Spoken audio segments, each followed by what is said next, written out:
What's up, y'all? Welcome back to Jim Drinks. I have a special guest with me today. You might know this guy. This is Eddie from Barrel Hunters. How you doing, Eddie? Good, man. Thank you so much for having me here. I'm excited to be a part of Jim Drinks. Thanks for making the drive. So today we've got 4 readily available bourbons that all sit around $30, and these are what I would call kind of elevated beginner bourbons. So what do you think of the lineup? I mean, I definitely tried to stay away from anything that was like too dang obvious. All of these are quintessential bourbons, if I may say a phrase that I typically say in Barrel Hunters.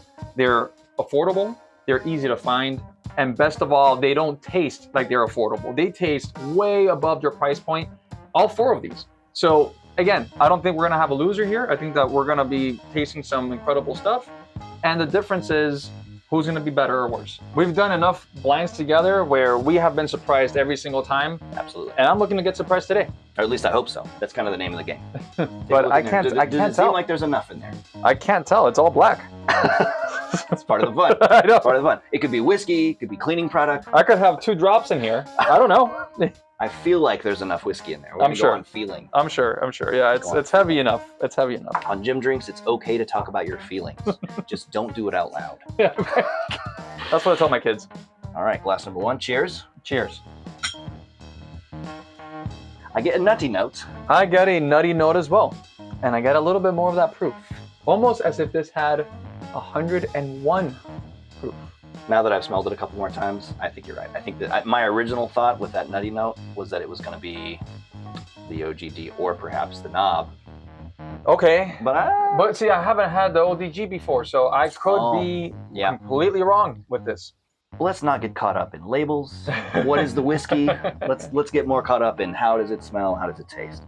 I do like the nose on this. It's pretty nice. For the price point, I get about as much ethanol as I would expect, but it's a little much for my preference.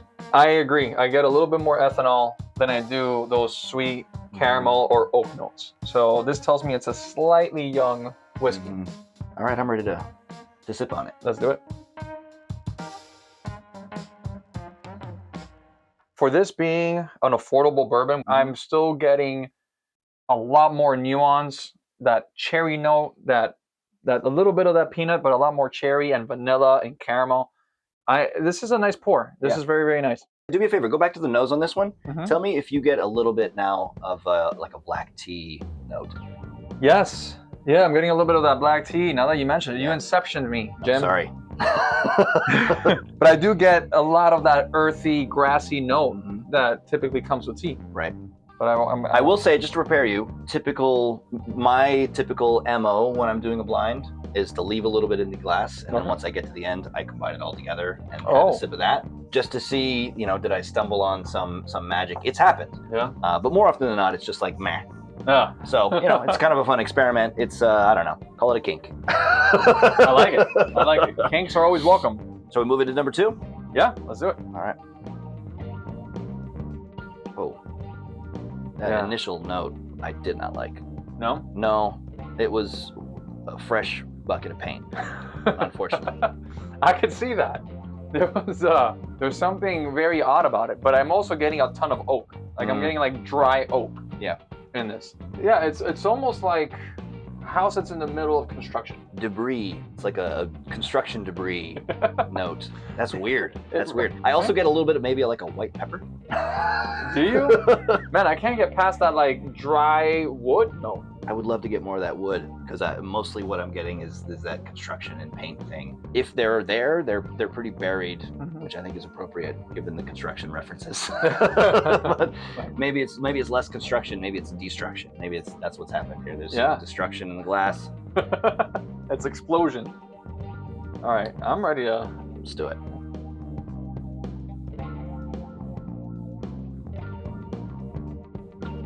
Wow. Thankfully better on the palate. Much better. Yeah. Much better. Again, kind of a fruity thing happening in there. Absolutely. I get like dark cherry in there. Yep. Maybe a little hint of a dark chocolate that's just been just dropped accidentally on this dark cherry. Almost as if you ate a dark chocolate, just candy bar, and it melted in your hand. Yeah. And then you grabbed cherry and you ate that, like a dark cherry. Uh-huh. So it's like a little bit of the dark chocolate, but it's not overwhelming the dark cherry notes. Night and day different. Absolutely. from the nose. We did kind of like open these and pour them immediately and not let them rest at all. Like I'm wondering if a little more time in the air. The nose did change when I just saw you go back to the nose. I did the same thing myself, and the nose is notably different now. I'm not a scientist or a doctor, so I don't know. I know. That's not what you told me originally. I'm sorry. I know that's what I'm here for. But your nasal passage is also connected to your mouth, and I think that's why it's important to nose it first. Yeah. Get your notes, taste it, you swallow it, you get that finish, and then you go back at it again and see what develops from that. I'm so glad that the palate doesn't reflect what I was originally smelling. Yeah. Because if it tasted like construction debris, no thanks. No, yeah, put that one back. No, but the palate on this I think is very pleasant. Yeah. There are some similarities between this one and our first glass. There are. That I think I know what this one is. I think it's the makers, and I would never have in a million years expected that there are some similarities in the palate. Yeah, man. I mean, I would guess that this is the makers as well. You know, it's usually a little bit more tea-like, a little bit more herbal. Yeah. And I think that combination with the French oak gave us that sort of dusty construction zone type of flavor. I can see that. That makes sense. And going back to the nose on this one too, I also get a little bit more of that herbal kind of tea-esque. There's a little bit more of maybe like a tobacco thing happening on the nose on there now that I quite like. Yeah. Round 3. Glass number 3. All right. Yep. No, nothing on the nose really, other than it's less strong ethanol, but it's definitely there. So yeah, it's not as strong as the first one, but I'm not getting anything terribly pleasant. So what's your prediction on this one? We got OGD and we got the Knob Creek left. I'm gonna put you on the spot. I have put you on the spot. You have. Well, just because I don't know the old granddad as well as I'd like to. I want to meet that dad. So I'm gonna guess that. Yeah. But I have to try it because honestly, this is really throwing me off. Yeah. All right, let's do it.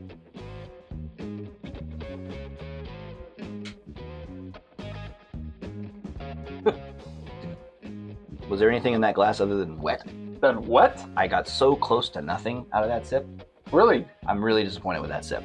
Yeah, this one's not my favorite for the 3 we've tried so far, but I am getting some flavor notes in there. I'm getting a little bit of the caramel, the vanilla. The caramel is becoming more and more present as the whiskey dissipates. There's just not much going on. It's kind of boring. You know, on the nose, I'm getting a lot more fruit now, but I'm also getting more oak.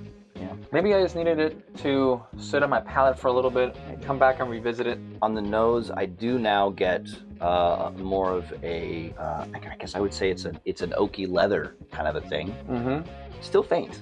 Like it is faint. I want those things to punch me in the face. I agree. You want to get more notes on this one. For real. Rough time for that one. All right, well, let's move on to the 4th one and see how this one does. All right. Yeah, this is very different from anything else that we've nosed. Again, I'm getting some oak in there. I'm getting a little bit of cinnamon, some baking spice. I'm getting some bread-like notes too. The first thing that came to mind as a sweet note was like a birthday cake kind of a thing. Yes. I think that misses the mark on the bread part. No, but I'm getting significant notes of cinnamon, a little bit of vanilla. So I think that, you know, kind of goes back to like that sort of cake type of note. It's nice. Yeah, this is very nice. Maybe it's just like a vanilla birthday cake kind of a thing, like unfrosted.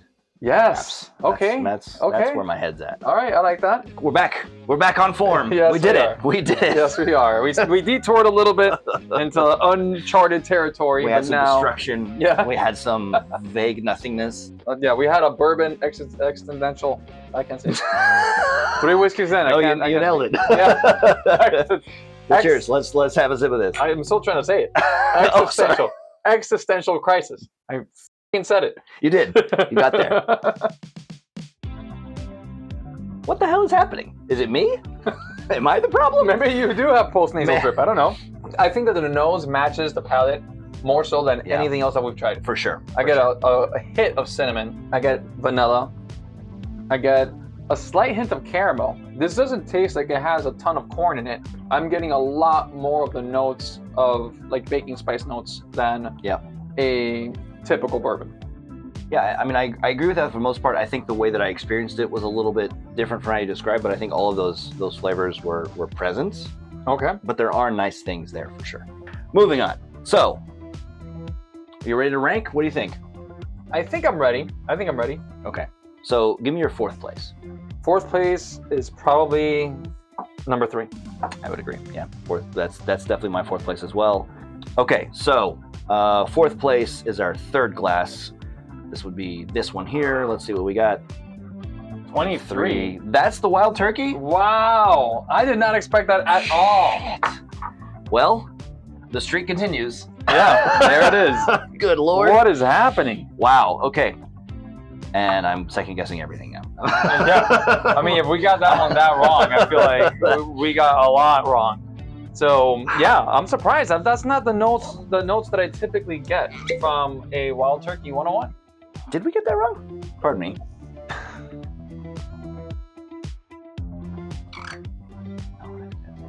So then what would be your third place? My third place is probably bottle number 4. Yeah, that's where I'm going as well. All right, so let's see what number 4 is. 79. That's the Maker's 46. Look at that. Wow, we got that one super wrong. No kidding. I didn't say this on camera, but I was kind of debating that one because that cinnamon note is typically something that you get from French oak. Okay. That you don't get from American oak. But I didn't say it, so it doesn't count. And it doesn't matter. You said it at this point. So, yeah, yeah. I mean, I think maybe we did ourselves a little bit of a kick in the butt here, going through and saying, even just trying to process what we think each one is. Yeah. Maybe a little bit of a misstep on our part as far as the process here. We got fourth place, we got third place. For me, it's just 1 and 2. Is it the same for you? It's the same for me, and Okay. they're both very, very close. I could see either one win. Okay. Yeah, I think that's fair. And I'm also, I'm not opposed at all to having, 2 differing opinions on first and second place here, because like these have both come in really stellar. I think they both performed very, very well. One of these is Knob Creek 9, and one of them is Old Granddad. Mm-hmm. When I first nosed that first one, my immediate thought was, this is Old Granddad. Okay. And then I let you convince me that that was not the case. Is that what I did? With the other notes that were happening there. I was weak in my conviction. I did get some nutty notes in there. There were some nutty notes in there for sure. All right, let's reveal glass number 2 first. Okay. We'll just do them, kind of reverse order there. So glass number 2, 17. You do the honors. Oh, look at that. It is Knob Creek 9. Yeah. All right, so that's Okay. the one that I said was a dark horse. That's the one that I thought was gonna win. And in my book, it kind of did. Yeah. But Yeah. it was very close to the first place. It was pretty close for me as well. Like, part of the reason I think the third one was such a disappointment was because the first 2 were so stellar. Good performance from Knob Creek 9. And that means our big winner for the day then is the Old Granddad Bonded. Yeah, I guess Surprisingly. so. And that was a big surprise for me. I'm a big fan of Old Granddad. I'm like you, Jim. Jim Beam products, I'm not a fan of. Yeah. Highly, on a macro level speaking. But when it comes to Old Granddad, they're doing something right there. And the Bonded was incredible. And you get so much cherry note in there. This was very, very nice. Yeah, it's tasty. It's tasty. So there you go. So I guess I would say if you're a relative newbie to bourbons and you're looking for the next bottle purchase, I would say Knob Creek 9 or Old Granddad Bonded are probably worth a look. They're both pretty damn affordable, not at all shy about what they taste like. Like those were both, I think, pretty, like the most boldly flavored of the 4, which I'm surprised by. Yeah. Like that's kind of my standing impression of what I expect a Wild Turkey to do, is to just be like punchy and bold with the spiciness and have that kind of like the fruit kick on the back end. It really didn't do that today. I was looking for those nutty notes, and that's why I kind of went that direction with Wild Turkey. Right. But you know what? We're talking about a $25 bottle in Old Granddad, and we're talking about a $30 bottle with Knob Creek 9. Yeah. I think that if you could spare a few bucks, those are 2 great bottles to purchase. 100%. Either one. If you want to pick just one, you're going to have a great time with either one of them. Right. Or, I see some stuff online sometimes where people are like, I've got $60. What bottle should I purchase? Maybe you don't get a bottle. Maybe you get 2 bottles and it's these 2. Yeah. I mean, that's in my head, that's $60 well spent. Yeah, I think so. So now we got to do the thing where we pour them all into one glass. Oh, boy. Try that out. Let's do it. You ready? I think so. Because glasses are dark, Jim. I can't tell, buddy. They are a little I think I did have. Well, they're completely black, is what's happening. Yeah. They're not a little dark. They're completely dark. All right, so let's see what we have here. What are we gonna call this blend? If you gave me a couple of weeks to think about it, maybe I could come up with something that was like passable. Weeks. We don't have weeks, Jim. How about we call it French Knob Wild Grandad? Great. Okay, sure. Cheers. Cheers. Enjoy your French Knob Wild Grandad. I sure will. 9. French Knob Wild Grandad 9. Yeah. 101. We'll just make it like, what's the movie that's got all the different titles? Blake would know, but I can't think of it off the top of my I head. don't know. Don't 9, 101, drink 46? your juice while sipping in the hood. Oh, I love that movie. Don't be a menace to South Central while drinking your juice in the hood. It's that. That's that. That's what this is. In a glass.